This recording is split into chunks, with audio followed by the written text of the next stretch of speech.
Embers. Recent?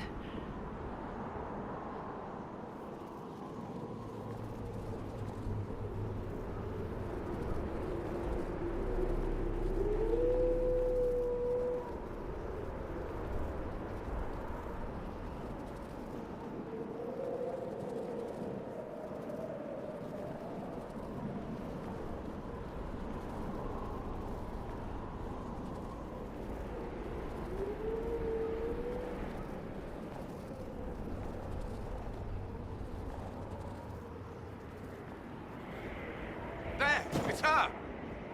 Thank the Maker!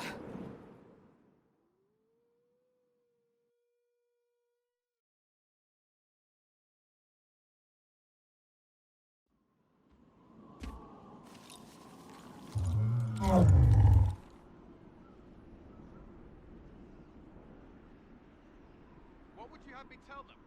This isn't what we asked them to do. We cannot simply ignore this. We must find a way. And who put you in charge? We need a consensus or we have nothing. Please, we must use reason. Without the infrastructure of the Inquisition, we're hobbled. I can't come from nowhere. She didn't say it could. Enough!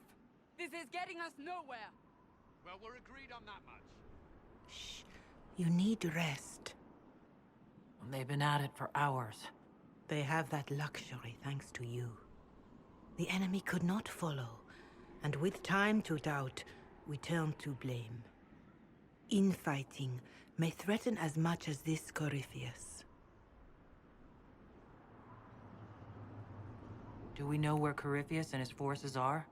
We are not sure where we are, which may be why, despite the numbers he still commands, there is no sign of him. That, or you are believed dead. Or without Haven, we are thought helpless. Or he girds for another attack. I cannot claim to know the mind of that creature, only his effect on us.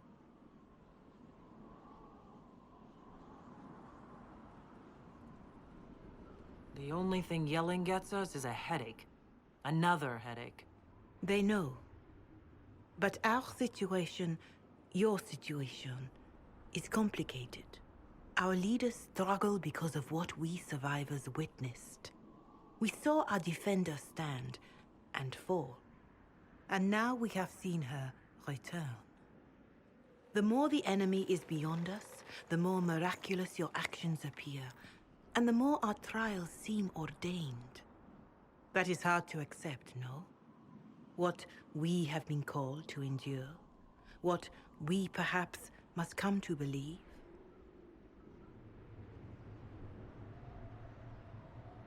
I escaped the avalanche. Barely, perhaps. But I didn't die. Of course. And the dead cannot return from across the veil. But the people know what they saw. Or perhaps what they needed to see.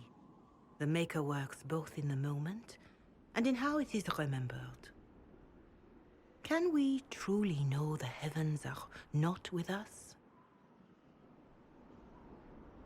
You saw Corypheus. What do you think of his claims of assaulting the heavens? Scripture says magisters to winter servants of false-souled gods entered the Fade to reach the Golden City, seat of the Maker. For their crime, they were cast out as darkspawn. Their hubris is why we suffer blight, and why the Maker turned from us. If such is the claim of this Corypheus, he is a monster beyond imagining. All mankind continues to suffer for that sin. If even a shred of it is true, all the more reason Andraste would choose someone to rise against him.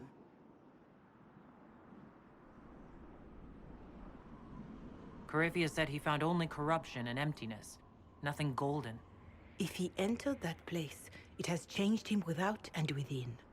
The living are not meant to make that journey. Perhaps these are lies he must tell himself, rather than accept that he earned the scorn of the Maker.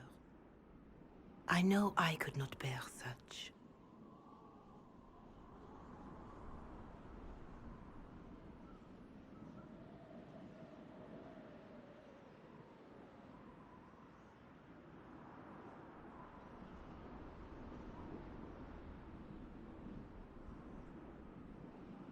Mother Giselle, I just don't see how what I believe matters.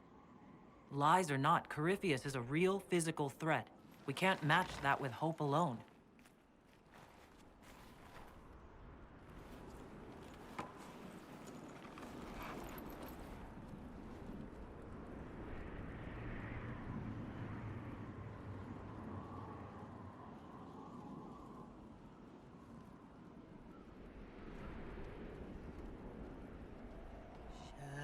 Shadows fall and hope has fled. Still your heart, the dawn will come. The night is long and the path is dark. Look to the sky, for one day soon the dawn will come. The shepherd's lost, and his home is far. Keep to the stars, the dawn will come. The night is long, And the path is dark. look to the sky. One day soon, the dawn will come. Bear your blade and raise it high. Stand your ground, the dawn will come. The night is long and the path is dark. Look to the sky for one day soon, the dawn will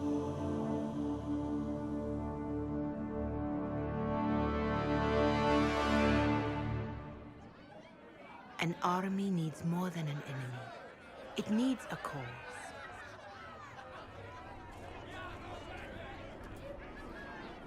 A word.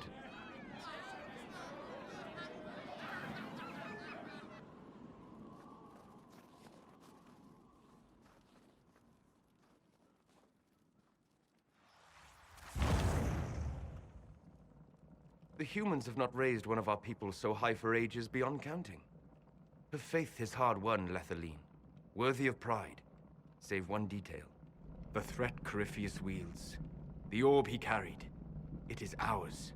Corypheus used the orb to open the breach. Unlocking it must have caused the explosion that destroyed the Conclave. We must find out how he survived. And we must prepare for their reaction when they learn the orb is of our people. All right. What is it, and how do you know about it? Such things were foci, said to channel power from our gods. Some were dedicated to specific members of our pantheon. All that remains are references in ruins, and faint visions of memory in the Fade, echoes of a dead empire. But however Corypheus came to it, the orb is elven, and with it, he threatens the heart of human faith.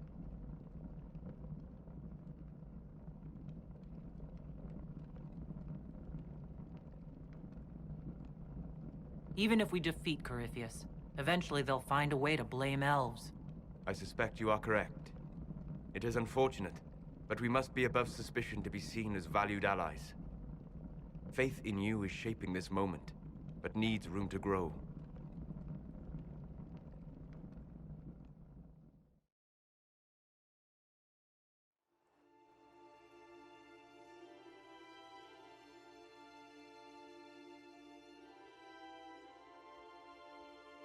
By attacking the Inquisition, Corypheus has changed it. Changed you. Scout to the north. Be their guide.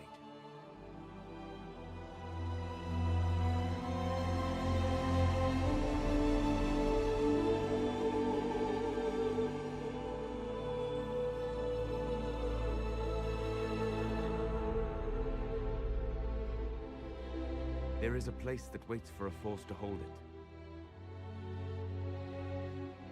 There is a place where the Inquisition can build, grow.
They arrive daily from every settlement in the region. Skyhold is becoming a pilgrimage.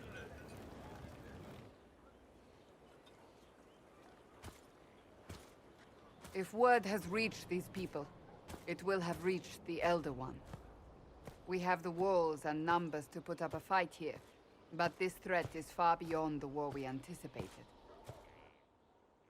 But we now know what allowed you to stand against Corypheus, what drew him to you.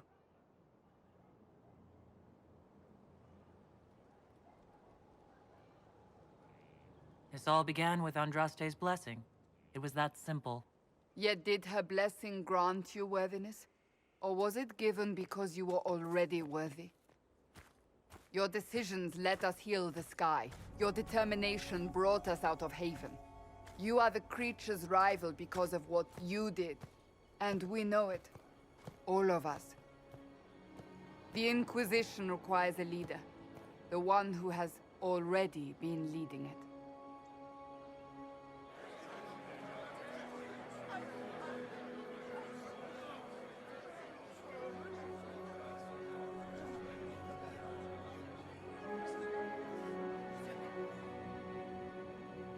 You.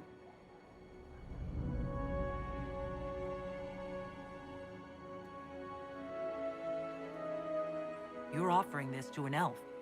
Are you quite sure you know what you're doing? I would be terrified handing this power to anyone. But I believe it is the only way. They'll follow you. To them, being an elf shows how far you've risen, how it must have been by Andraste's hand. What it means to you, how you lead us, that is for you alone to determine.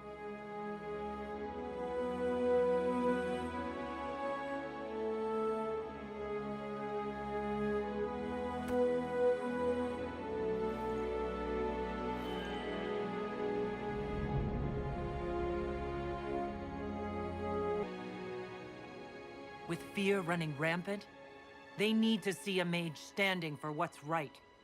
I'll defeat Corypheus, standing with them, not over them. Wherever you lead us. Have our people been told? They have.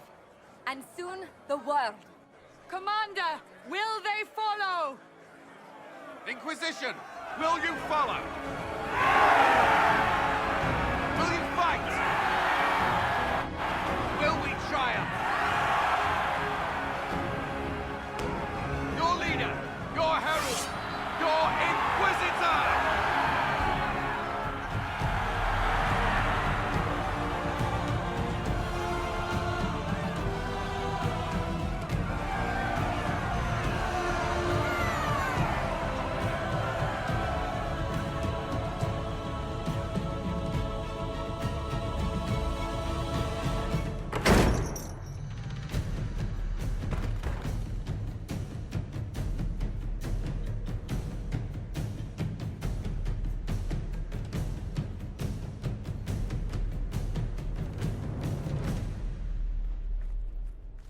So this is where it begins. It began in the courtyard. This is where we turned that promise into action. But what do we do? We know nothing about this Corypheus except that he wanted your mark.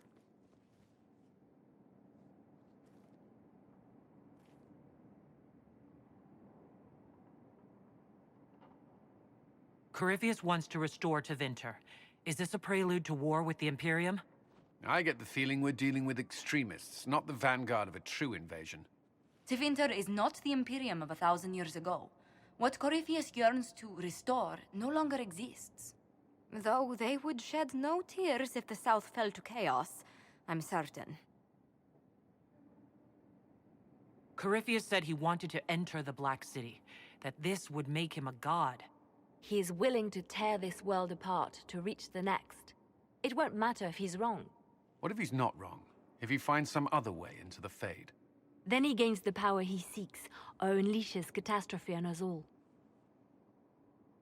Could his dragon really be an archdemon? What would that mean? It would mean the beginning of another blight. We've seen no darkspawn other than Corypheus himself. Perhaps it's not an archdemon at all, but something different? Whatever it is, it's dangerous.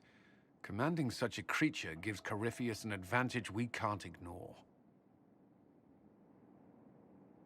Someone out there must know something about Corypheus. Unless they saw him on the field, most will not believe he even exists. We do have one advantage. We know what Corypheus intends to do next. When you were at Therenfall, you uncovered a plot to kill Empress Celine. Imagine the chaos her death would cause. With his army. An army he's growing.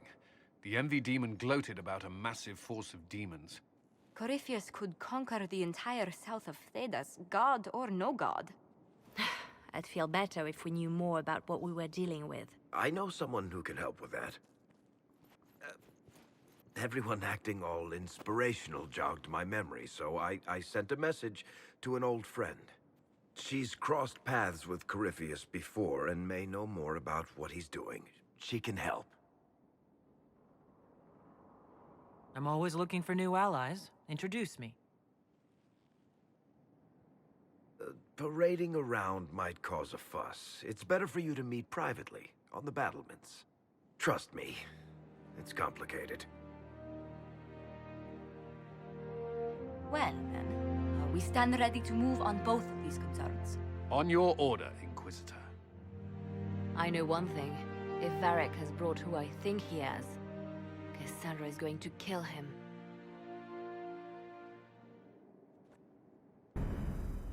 This is the Inquisition. A dusty old ruin filled with battered soldiers. If you shut your mouth and open your eyes, you'd see that the Inquisition is our one hope. What do they make down here? And what can I make?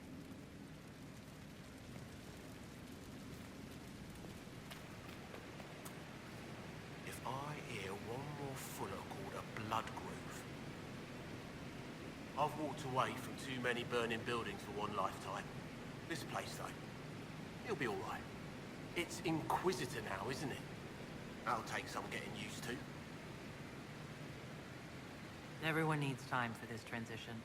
Time won't help. Purpose does. And I got a load of it. Everyone just got a big, hard reason to hate Corypheus. And we already did, but we didn't have a name. You're the surprise, not him.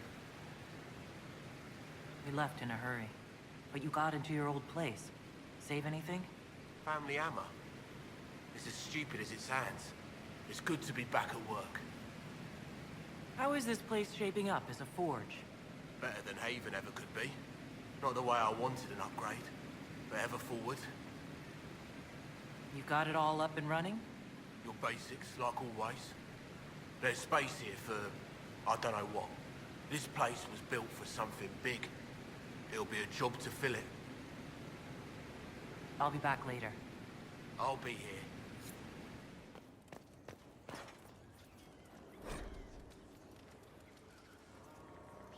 What was this place?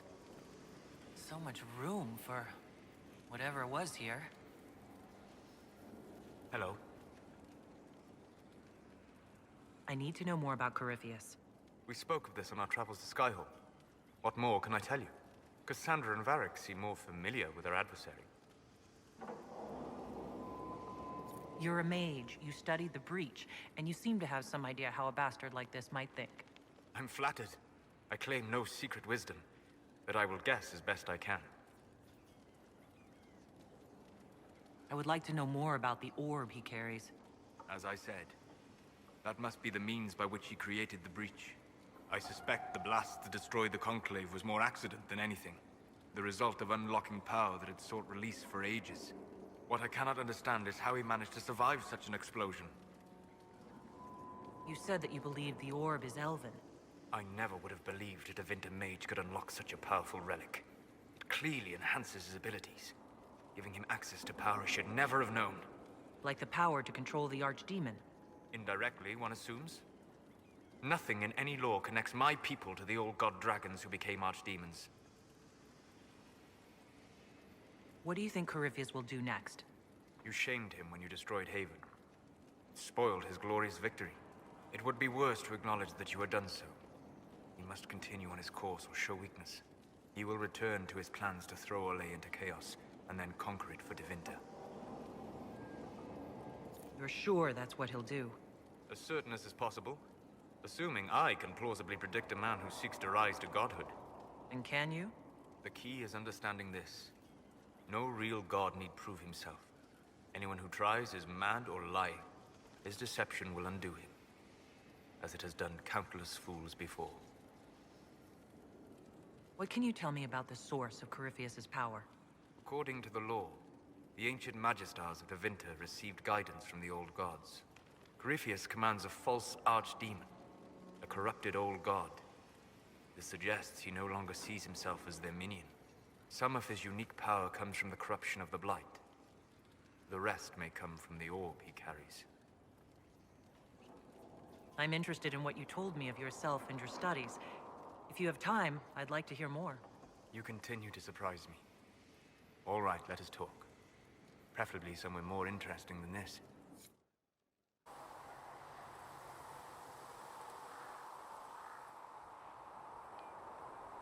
Why here?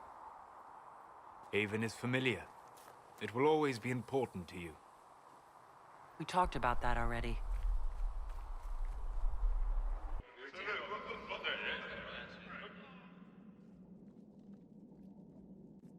I sat beside you while you slept, studying the anchor.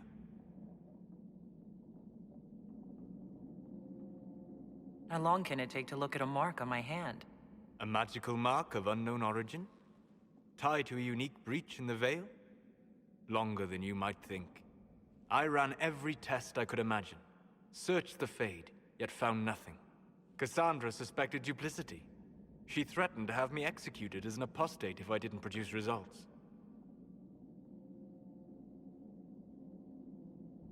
Cassandra's like that with everyone.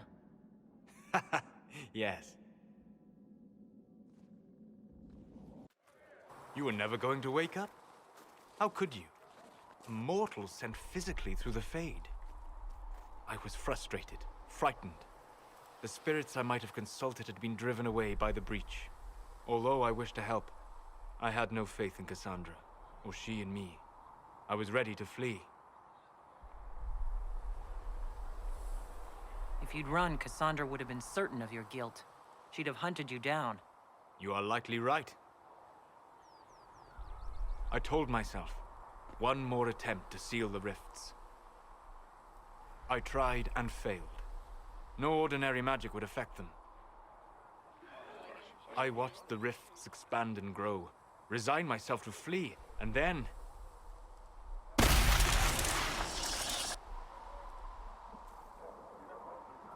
It seems you hold the key to our salvation. You had sealed it with a gesture. And right then, I felt the whole world change.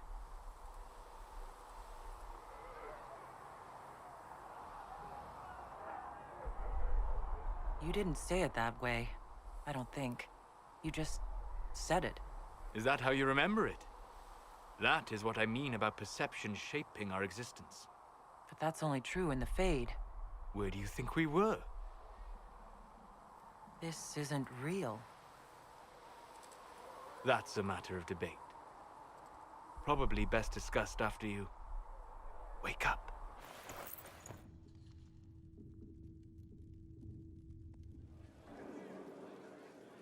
It's looking good. Not good enough, but good. We've stopped losing at least. Faster than you thought. Admit it. I admit it. Hello, Inquisitor. Honored Inquisitor. Gotzi Sturhald. Did my part on the walls, and now I'm on this strange collection you've brought us. Don't know its worth to the fight exactly, but it's good workmanship. Any ideas about the origins of these reliefs? Tevinter, early.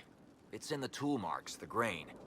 That's hard dust mined from the 100 Pillars, if I know anything. Oh, I suppose the scene is probably full of Tevinter robes, too. The 100 Pillars? Damnedest things. Massive spires that aren't stone. It's like a mortar. Don't know more than that. Strong, though. Do you have insight into the stories these tiles are supposed to depict? Here you go, Inquisitor.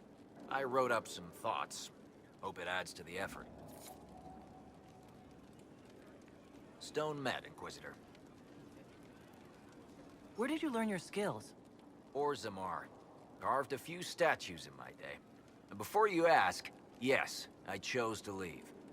I carved a paragon who turned out to be a sodding madwoman. Couldn't stand looking at it. The memory of a dwarf, right? Another time. Best of the vein, Inquisitor.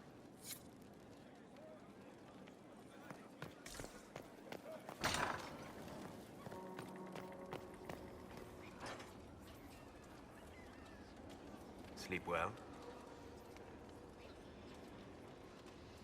I've never done anything like that before. Do you regularly talk to people in dreams? No. Consider that one more rule you have effortlessly broken in your rise to power. I had no idea that the anchor would allow you to dream with such focus. It is truly remarkable. But I am reasonably certain we are awake now. And if you wish to discuss anything, I would enjoy talking. I need to know more about Corypheus. You shamed him when you destroyed Haven. Spoiled his glorious victory. It would be worse to acknowledge that you had done so. He must continue on his course or show weakness. He will return to his plans to throw Olay into chaos, and then conquer it for Devinter. I'd like to hear more about what you saw in your exploration of the Fade. I would be happy to share it with you. Tell me about the old ruins you explored. I found the ruin of Barandur, a lost Devinter city buried deep beneath a dead and barren wasteland. Volcanic ash had sealed it tight. In one dark moment, every living creature in the city seared and smothered. They were statues in the ashes, like a mold made to recall the lost. Tell me about a spirit you encountered. I met a friendly spirit who observed the dreams of village girls as love first blossomed in their adolescence. With subtlety, she steered them all to village boys with gentle hearts, who would return their love with gentle kindness. The matchmaker, so I called her. That small village never knew its luck. Tell me about the old memories you found in the Fade. I saw a savage human horde go marching toward the battlefront. They sang the soldiers' hymn to keep formation. The primal music shook the ground. These savage, unwashed warriors carried harmonies no chantry choirs mastered. Though their cause was all but hopeless, they sang songs that made the spirits weep. We'll talk later. Goodbye.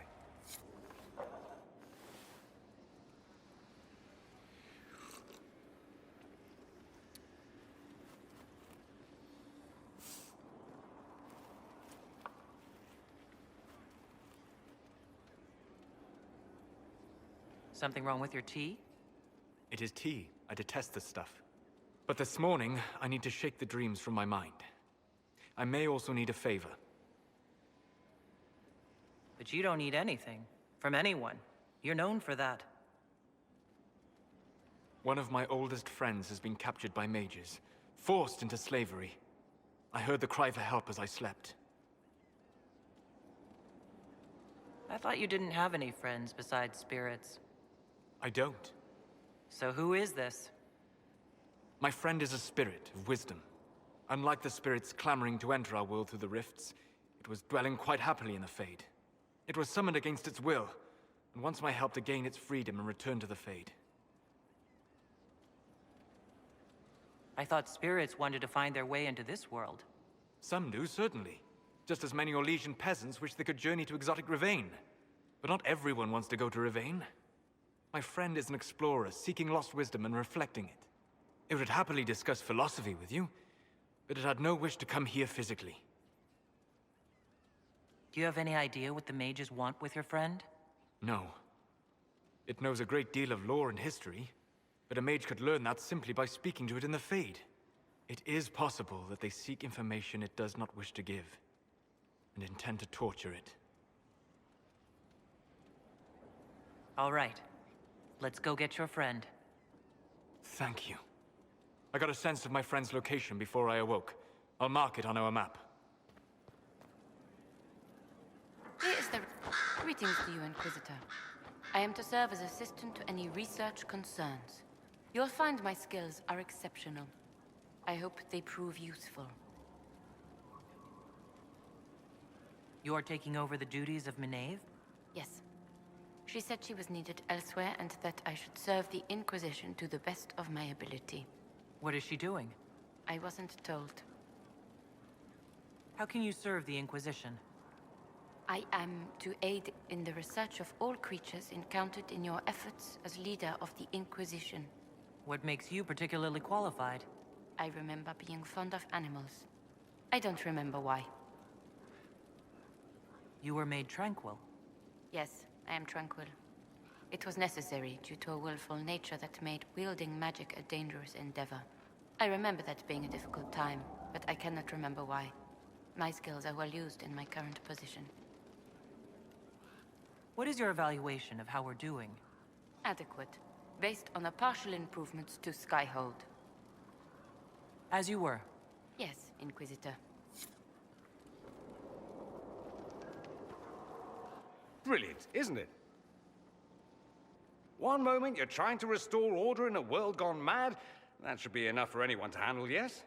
Then, out of nowhere, an archdemon appears and kicks you in the head. What? You thought this would be easy? No, I was just hoping you wouldn't crush our village like an anthill. Sorry about that. Archdemons like to crush, you know. Can't be helped. Am I speaking too quickly for you? I was waiting for you to say something worth listening to. If I did that, we'd be here all day. There are things worse than silence. You've clearly never been to the Magisterium's archive. That silence will eat you alive. I always assumed the Elder One behind the Venatori was a Magister. But this is something else completely. In Tevinter, they say the Chantry's tales of Magisters starting the Blight are just that. Tales. But here we are. One of those very Magisters, a dark spawn. Who does the Imperium say started the Blight? You know how it is. Not us. They say dark spawn were always there. Magisters and the Blight aren't even related. Is that a surprise? No one wants to admit they shit the bed. But if Corypheus is one of the Magisters who entered the Black City and he's dark spawn, what other explanation is there? Why does that make you angry? Because the Imperium is my home. I knew what I was taught couldn't be the whole truth, but I assumed there had to be a kernel of it, somewhere. But no, it was us all along. We destroyed the world.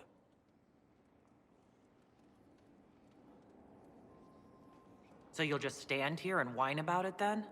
I could head south, try to stop the Venatori myself, spread a warning when they march. Wait! I already did that! I have no intention of letting Corypheus win. Not without someone from Tevinter standing against him. It would have been nice if you'd helped stop Alexius. But that's not how things went. So be it. If it's all the same to you, I'd like to stay and help the Inquisition. You'd really fight your own countrymen. Southerners like to think of the Imperium as nothing but slavers and cultists. Why not? That's all you see. But it's not true. Some Tevinters are not only handsome and well-dressed, but rather put off by all that rot. So, I'll happily kill cultists or anyone who thinks a Darkspawn god is the way of the future. What if this is a ruse? Venatori could have captured you, sent you here. Rather elaborate, considering they'd need to have assumed you'd escape Haven. But I am the ideal spy. Charming, clever, perfect teeth and hair. It all fits. How about this? Let me help, and you can hang me later, if you wish. I look good in rope. We can use all the help we can get. No one will thank me, whatever happens. No one will thank you, either. You know that, yes? That's not why I'm doing this. I knew there was something clever about you. All I know is this. Corypheus needs to be stopped. Men like him ruined my homeland. I won't stand by and let him ruin the world.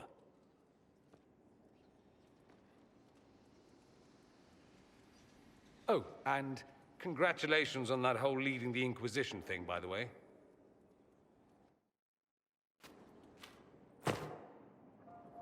Roderick, that Chantry fellow who led us through the mountain from Haven. You know he died, I assume. Got us as far as the camp, and then... that was it. I'm shocked he helped us instead of running off. I imagine being attacked by something undeniably evil changes one's perspective a bit. I helped him walk. He... talked about you quite a bit. He just needed to be sure you were Andraste's chosen. He was terrified of what it meant, if it were true. But in the end, he believed. He asked me to tell you he was sorry.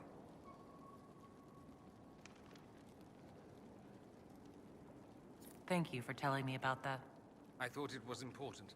Anyway, we can talk about something else if you'd rather. There must be some reason you haven't left. You can't want to stay. Why? I have to be fond of you to agree with what you're doing.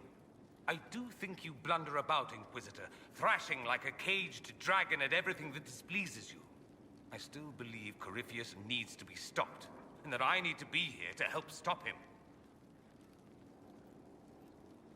Why is that so vital to you? There must be a reason. I'm just whimsical that way. Of course there's a reason. Corypheus was a Magister. He represents everything dark and terrible in my country. I have to help. Even if it means I stand on the sidelines watching, I'll do it.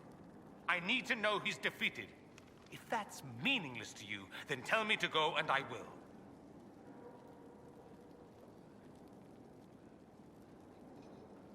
No, I'm not asking you to leave. Excellent. Then let's not belabor it further. So I take it you're... Dalish? Is that the correct word here?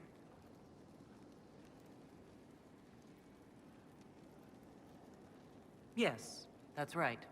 We don't have Dalish clans coming northward, for obvious reasons. So I've never met one of your people before, although I've heard about them. Little. I hope this won't be an issue between us. I am here to help you deal with the Venatori, after all.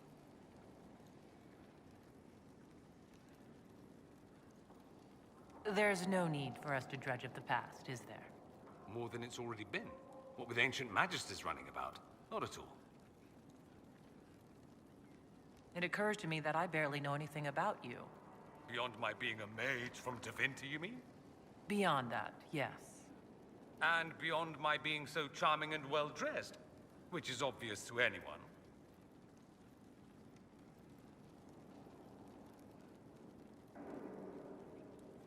You certainly think highly of yourself. It's true. I could be more modest, but I'd be lying. Now, what was I talking about? Ah, yes, me. I am the scion of House Parvis, a product of generations of careful breeding and the repository of its hopes and dreams. Naturally, I despised it all. The lies, the scheming, the illusions of supremacy.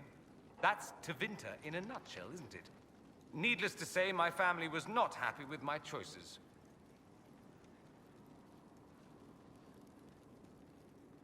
What did you mean by generations of careful breeding? The great families of Tevinter don't have children. They refine traits, weed out the undesirable, and promote the rest. My mother was chosen for my father because magic runs strongly in her blood. Never mind that they loathed each other.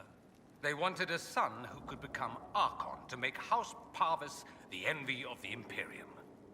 They got me. A cautionary tale that you should be careful what you wish for. Why would your family be upset with your choices?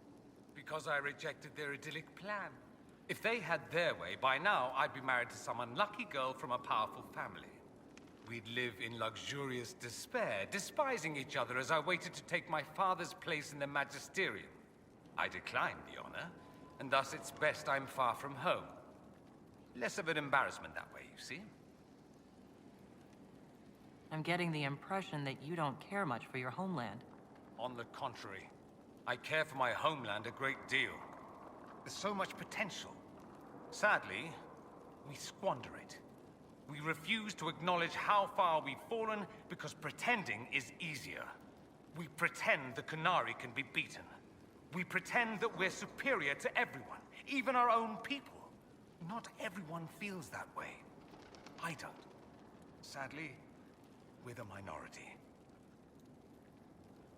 It just seems so much of what you say about the Imperium is entirely negative. It might sound that way. For all our faults, my people have many virtues. We are laden with history and culture. Tevinter is where Thedas truly began, remember? We treasure our past and preserve it. You can walk down a side street and find nothing built during the modern ages. And despite appearances, we care. Deeply. About everything. We have no reserve, not in war and not in love. If I truly believed my homeland was beyond all hope, I wouldn't miss it so much. Why remain with the Inquisition? Why not go back to Tevinter? I'm not exactly welcome back home. Not that it matters, I'm quite accustomed to being a pariah. It adds to my charm. I can do more for Tevinter here. If the Venatori succeed, it'll set my homeland back 1,000 years. I'm sure some Magisters would disagree, but that's why we kill them. I think I've heard enough. That's too bad. I never tire of talking about myself. I'd like to ask you about Tevinter. Ah, yes. Everyone outside the Imperium always seems quite fascinated by it. Probably why they come up with so many ridiculous tales. Flying cows over Minrathous. That's madness. All right, that one's actually true, but the cows didn't have wings. I digress. Anything in particular you wanted to know? Corypheus is a figure out of Tevinter history. He was a Magister. Yes, but that was a different time. The Imperium's power was at its peak then. The Civil War had ended. The Magisterium was united, its armies scooping up bits of Thedas like candy. The Magisters who entered the Black City. It was a demonstration of how exceptional Tevinter had become. But who were they? No one knows. There's no record of a Magister named Corypheus. All this happened 1400 years ago, before the Blight nearly wiped us out. There are no records. Today, people half believe it's all just a story. That's what I believed. We have evidence the story is very much real. But not who Corypheus is. If he even remembers. There used to be families who claimed some of those Magisters as their own. That stopped when the Chantry appeared. Then it was shameful, and the families distanced themselves from the tale. All we know is that some men and women entered the Black City looking for the old gods. What did they find? According to Corypheus, nothing. And only he could tell us more. Anyone who talks about the Imperium mentions slavery. It's the center of the slave trade. Ah. That is true. And? Did you have slaves? Not personally, but my family does and treats them well. Honestly, I never thought much about it until I came south. Back home, it's how it is. Slaves are everywhere. You don't question it. I'm not even certain many slaves do.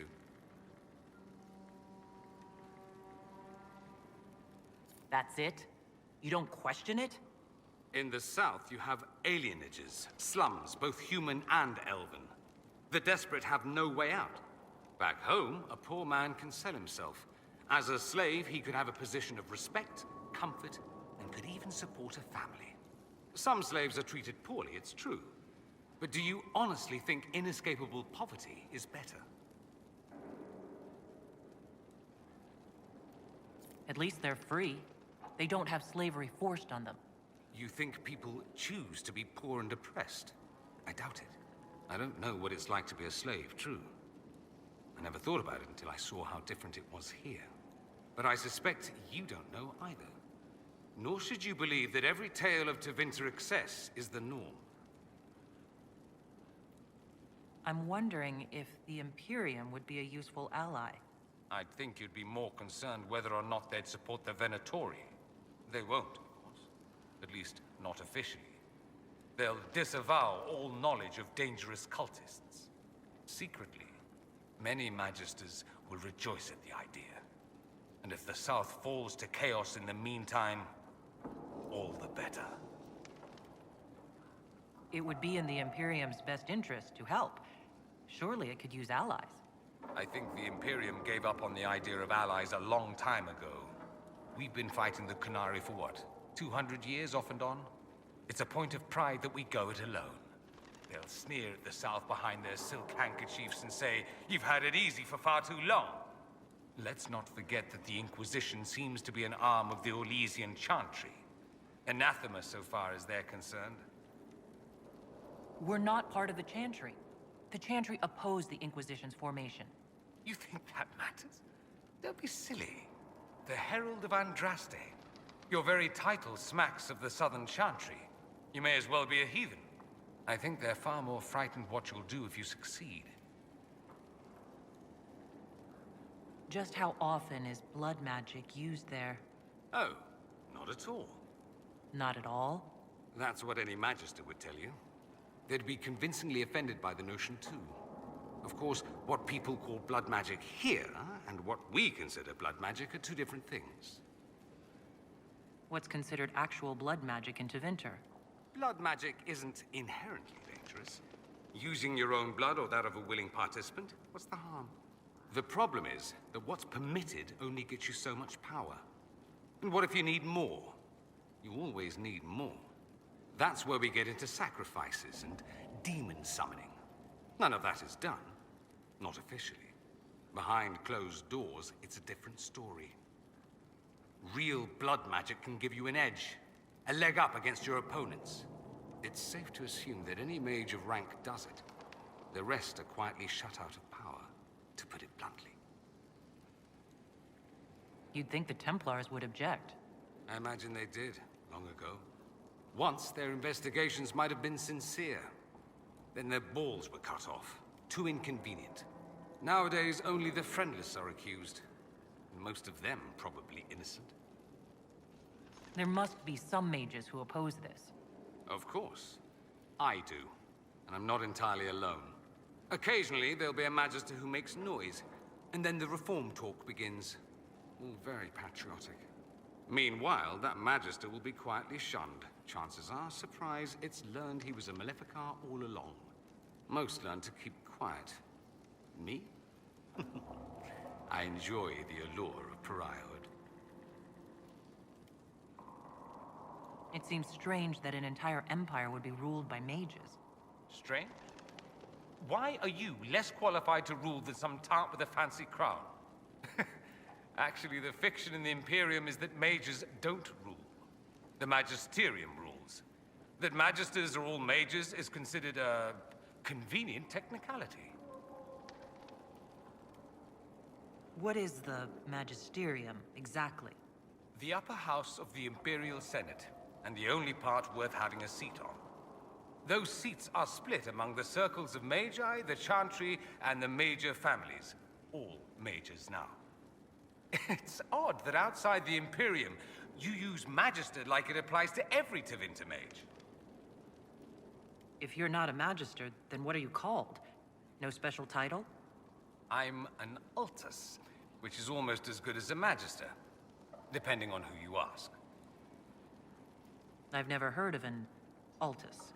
Upper class. Those families who trace descent from the Dreamers, the first prophets of the old gods.